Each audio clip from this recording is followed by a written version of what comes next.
5 seconds.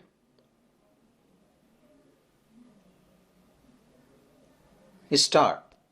Mr. Deputy Speaker, Sir, may I, with your permission, intervene and say a few words in regard to the various matters that have been discussed.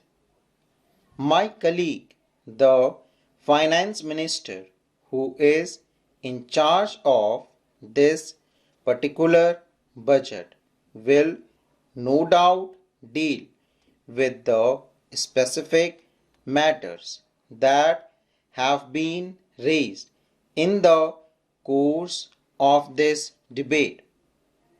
I need hardly remind the House of the fact that although this budget is the individual responsibility of the finance minister, it is also the responsibility of the entire government.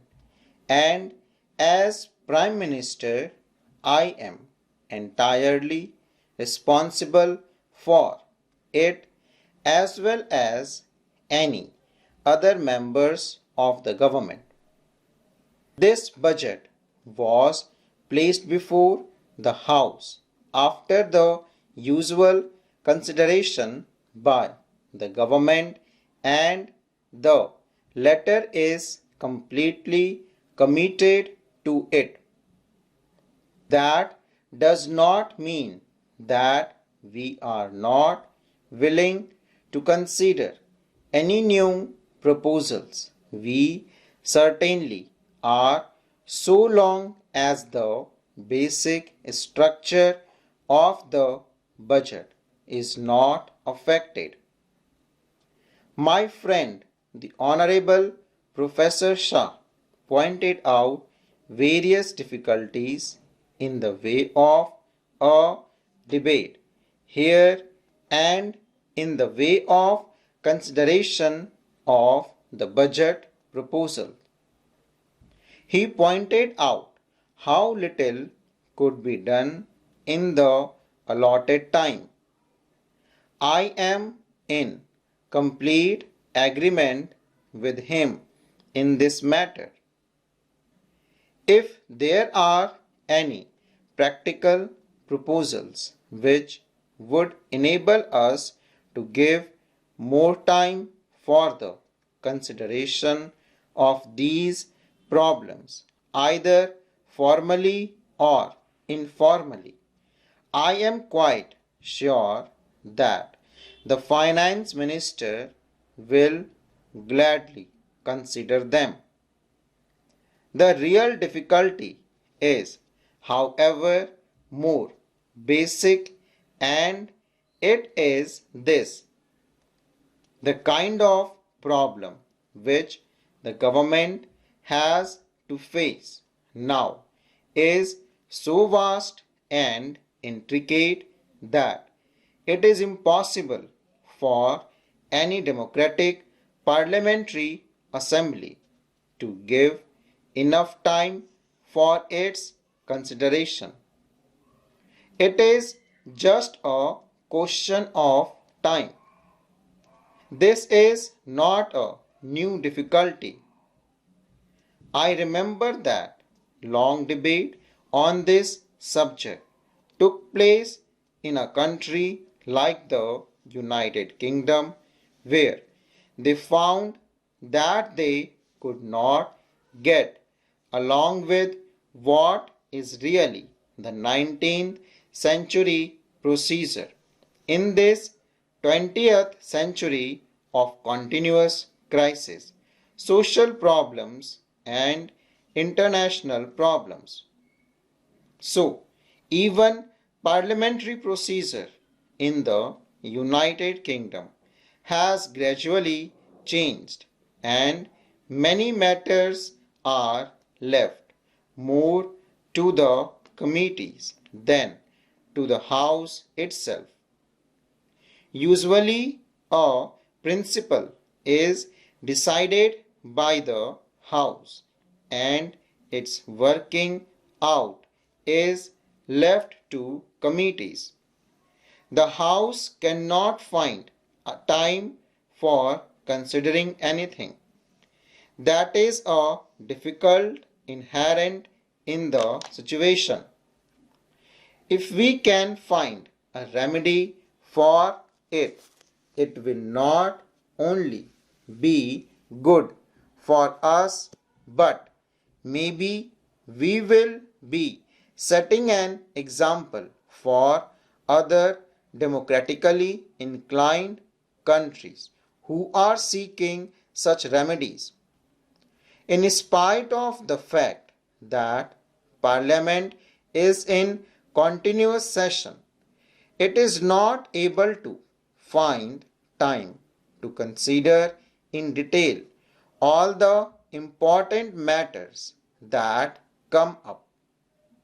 We have, in fact, much less time because we are not in continuous session. I suppose our session will inevitably become longer and longer, so as to enable us to deal with more and more problem and have more and more discussions. Anyhow, I have stated what the difficulty is at present.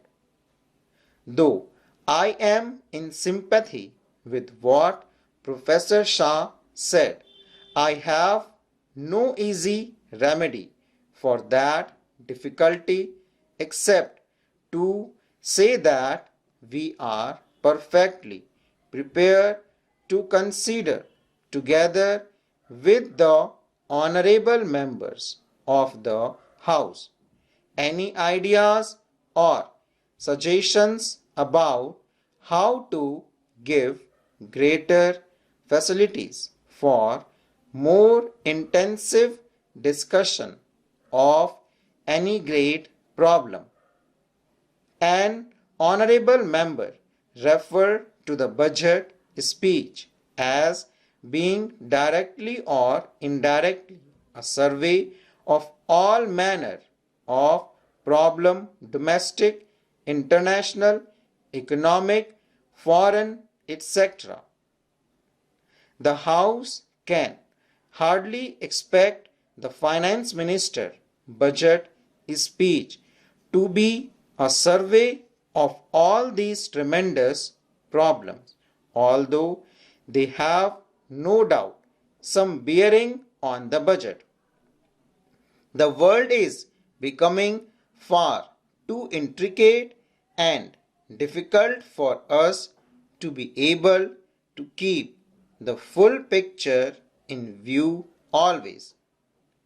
As I listen to the honorable member who spoke just now, I was wondering whether we had the large picture in mind or were getting lost in few minor and secondary matters. For instance, having referred to the government extravagance, the honorable member went on to certain thing in regard to our bringing forward a bill for giving a pension to the president. That signified to me an approach which I would call 100% wrong. Besides, I should have thought that the subject of pension for the president was hardly a matter for debate or reference here. I say, even if this country is starving, even then you have to provide for our president. The honorable member perhaps prefer starvation for the president and himself. I certainly will not stand in his way.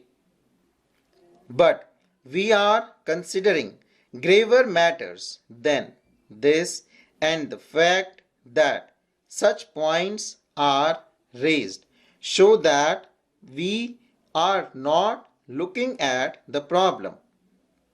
We do not seem to be thinking of the vast problem that we are faced with and have to wrestle with, the vast problem of the country economy in relation to the world's economy, full stop.